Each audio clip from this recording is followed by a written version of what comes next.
Bonjour à tous, c'est Fred, j'espère que tout le monde va bien. On se retrouve aujourd'hui pour la suite du Pascal Duprat Challenge.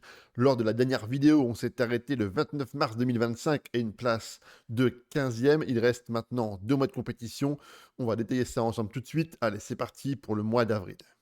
En quelques semaines, la dynamique de groupe s'est complètement inversée. Un entraînement bien spécifique, des résultats plutôt positifs ont permis d'améliorer la cohésion d'équipe, l'atmosphère au niveau du club, mais surtout d'améliorer également le soutien de l'entraîneur. Le message passe bien, les joueurs sont motivés et œuvrent tous dans le même sens, le maintien du club en Bundesliga 2.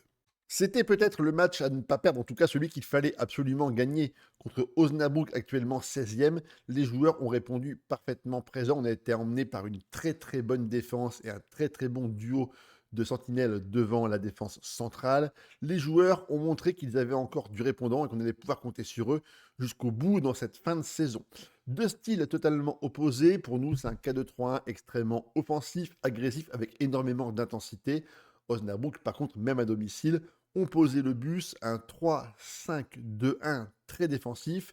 Si on regarde la carte de chaleur, on voit vraiment le contraste entre deux équipes et deux philosophies qui sont parfaitement opposées. Un bloc très bas d'un côté, plus haut de l'autre. En tout cas, on a réussi à tirer notre épingle du jeu et on prend 3 points extrêmement importants. Sur un corner dégagé quasiment dans l'axe du terrain, on a Slipperman qui va venir centrer et frapper. Le ballon rebondit sur la barre et derrière, Dragon vient placer une reprise de volée dans le but vide. Contre Main 05, actuellement troisième au niveau du classement, on a essayé de ne pas être trop ridicule. On a jeté toutes nos forces dans la bataille, mais ils ont été emmenés par un merveilleux attaquant albanais, Nelson Veper, qui a été auteur d'un triplé. 3 buts à la 6e, à la 47e et à la 63e minute de jeu. Nous n'avons rien pu faire tant les qualités du buteur en face étaient vraiment trop importantes pour nous. Malgré la défaite, on ne va pas s'arrêter là. Il faut continuer à travailler pour espérer obtenir de très très bons résultats. Le premier but a été marqué sur corner. D'ailleurs, ensuite, on va venir égaliser à la 24e minute de jeu. Un très bon débordement de fait qui va centrer à ras de terre pour Zimmerchet qui vient placer un plat du pied. Là encore, la défense centrale de l'équipe adverse n'a pas été exempt de tout reproche. Juste après la reprise, on va prendre un but sur une combinaison et une très belle frappe qui vient finir sur la tête de Veper pour le 2-1. On va ensuite trouver des ressources mentales pour revenir au score 4 minutes après sur un très bon travail de Rohr qui vient décaler Fellower, qui vient frapper fort dans le petit filet opposé. Et malheureusement, derrière, la fatigue un peu accumulée, peut-être éventuellement un petit peu d'enjeu, ont permis aux adversaires de marquer un but. Encore une fois, un très bon décalage pour Arnaud Dornin qui vient marquer un but tout seul, une belle frappe sous la barre transversale. Et en fin de rencontre, on va voir le calice jusqu'à Lali. Nordin va encore une fois déborder, accélérer, repasser derrière pour Widmer qui vient centrer pour la tête de Vapeur. Défaite 4-2. À l'extérieur, contre Düsseldorf à la Mercuspil Arena, j'ai cru et j'ai espéré obtenir la victoire lorsqu'on a marqué le but à la 88e minute de jeu. Malheureusement, on s'est fait rejoindre par un but d'Emmanuel Iowa en toute fin de rencontre à la 93e minute de jeu. Le football est parfois injuste, c'est fait de haut et de bas. On a eu plein de frissons, plein d'émotions et ça, c'est l'essentiel dans le sport qu'on adore tous. La rencontre, globalement, est plutôt équilibrée. Deux équipes qui ont proposé du jeu, de l'intensité, de l'agressivité. On ne s'est pas ennuyé une minute. Match nul, globalement mérité pour les deux équipes. On va d'ailleurs voir les buts tout de suite ensemble pour la rencontre. Sur un très très bon débordement de Fellower, celui-ci se joue des deux latéraux et vient adresser un centre parfait pour Tom Zimmershed qui vient couper la trajectoire et marquer le but du 1-0. On va ensuite concéder l'égalisation sur un corner mal repoussé. Le ballon va revenir sur le pied de Hoffman qui vient glisser la balle dans le but vide. Christophe, notre goal, était malheureusement mal positionné et encore au sol après ce bel arrêt. Ensuite, Fed vient trouver parfaitement Sickinger qui va glisser au point de pénalty pour Boller qui s'y reprend à deux fois pour le but du 2-1. Et malheureusement, sur une action collective et une très belle contre-attaque, on va trouver Iowa tout seul sur le flanc gauche qui va venir placer une très belle frappe hors du portée du gardien Christophe.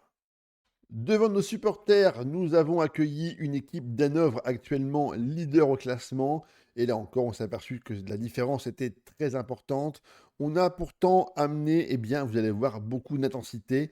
On a fait 24 fautes, 86 courses et 86 sprints à haute intensité. On a amené du mouvement, du volume de jeu, de l'endurance et de l'agressivité. Malheureusement, le collectif en face, trop bien huilé, nous a pas permis d'exprimer au mieux notre football. Le but a été marqué par Nicolo Tresoldi, le jeune joueur argentin, qui a fait une prestation remarquable et admirable dans toute l'intégralité de la rencontre. Fin avril, nous sommes 15e à 1 point devant le barragiste, 2 points devant le Hansa Rostock 17e et 4 points d'avance sur le Munster qui sont actuellement bons derniers.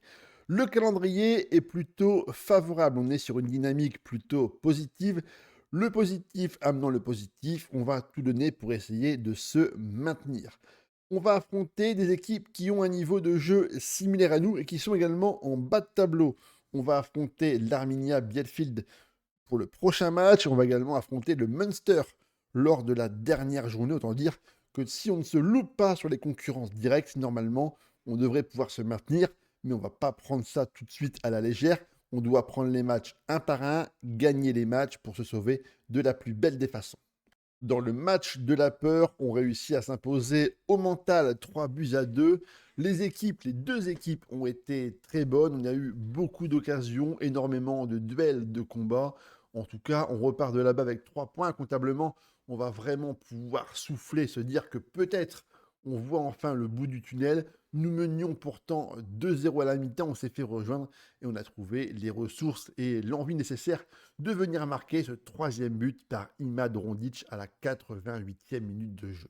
Notre petit buteur géorgien est de retour et dès la 5e minute de jeu, il vient placer une très belle tête piquée dans le but d'Opperman qui malheureusement ne peut rien faire.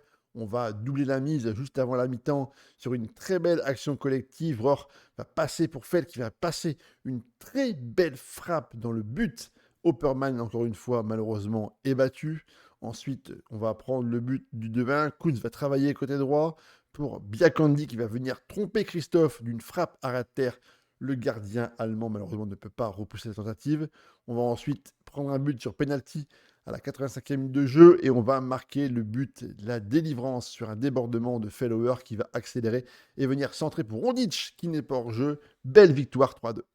Contre Nuremberg, tactiquement, on a été très solide. On ne s'est pas laissé mener en bateau par l'équipe adverse qui était vraiment venue avec un jeu très défensif, un bloc extrêmement bas pour pouvoir partir en contre et exploser dès la récupération du ballon. Individuellement, on a vraiment été meilleur que l'équipe de Nuremberg. Nos joueurs ont globalement tous bien brillé. Robin Fellower a été l'homme du match avec une activité incessante dans son couloir droit. En tout cas, on prend 2 points extrêmement importants. Au classement, avant l'ultime journée contre le Munster, nous sommes remontés, nous sommes à 14e. C'est-à-dire que maintenant, on a 3 points d'avance au premier barragiste. Attention, au niveau de la différence de but, on est à moins 11 et eux à moins 12. Ça veut dire que le dernier match contre Munster sera décisif. Un peu de suspense et on est parti pour voir le déroulé et l'épilogue de cette belle et grande saison. Les supporters étaient venus très nombreux pour assister peut-être au maintien du club en Bundesliga 2 et en tout cas on ne les a pas fait venir pour rien. Marcos Tieperman, notre numéro 10, a inscrit le but et l'unique but de la rencontre qui nous permet au classement de nous maintenir dans ce championnat. On va d'ailleurs tout de suite voir le but libérateur pour l'ensemble de tous nos fans. Sur une touche côté gauche, le centre en cloche de Neubauer va passer devant tout le monde et retomber sur la tête de Stieperman bien placé, qui vient placer une tête rageuse pour le but de la victoire. Globalement, sur les 3 derniers matchs de championnat, les supporters ont été très contents du nombre d'occasions créées, de la possession du ballon, mais également aussi du niveau de jeu dans les 30 mètres de l'équipe adverse. Mais le bouquet final, bien sûr, contre Nuremberg, c'est les supporters qui sont soulagés d'avoir obtenu le maintien l'année prochaine et d'évoluer dans la même division. Pour le classement, on fait un petit point final quand même. On finit 13e, ce qui est plutôt vraiment pas mal du tout. En tout cas, pour la 2e année consécutive, on a réussi à relever parfaitement le Pascal Duprat Challenge. 2e saison et 2e club sauvé. Je vais maintenant vous partager mes 3 coups de cœur pour cette saison. Le premier, c'est Robin Fellower, mon latéral droit, joueur extrêmement offensif, très polyvalent, très bon dans tous les domaines, mentalement, techniquement, physiquement. C'est un joueur sûr sur lequel vous allez pouvoir compter, achetable normalement pour environ 2 millions d'euros. C'est un excellent latéral droit. Dans le cœur du jeu maintenant, Maximilian Rohr, tour de contrôle de mon milieu de terrain, joueur très défensif, très bonne personnalité, très bonne détente verticale. Alors, techniquement et physiquement, c'est pas non plus incroyable, mais c'est ce qu'on appelle un joueur d'équipe avec une très grosse détermination, un jeu collectif surdéveloppé et un très très gros volume de jeu. Il saura répondre parfaitement dans toutes les situations. Si vous avez besoin d'un joueur d'équipe, un mec sur lequel vous allez pouvoir vous appuyer pour votre milieu de terrain, je pense que c'est un excellent profil et en plus, il n'est vraiment pas cher du tout. Et enfin, le dernier joueur, c'est Tom Zemurchid, qui a joué chez moi en position d'ailier intérieur. Joueur rapide, technique, mentalement, c'est plutôt pas mal non plus. Pour les clubs de bas de classement, milieu de tableau, c'est une très très bonne opportunité. C'était donc mon top 3 de mes 3 coups de cœur pour cette nouvelle aventure. La mission du coach Duprat a encore été une réussite. Il est maintenant temps d'aller voir le président et de lui remettre notre démission afin de tout de suite se mettre en quête d'un nouveau challenge. La vidéo est maintenant terminée. On n'oublie pas, bien sûr, les likes, les commentaires, les abonnements. C'est extrêmement important pour le développement de la chaîne. On se retrouvera très vite pour une nouvelle aventure et un nouveau club. Allez, à ciao les gars.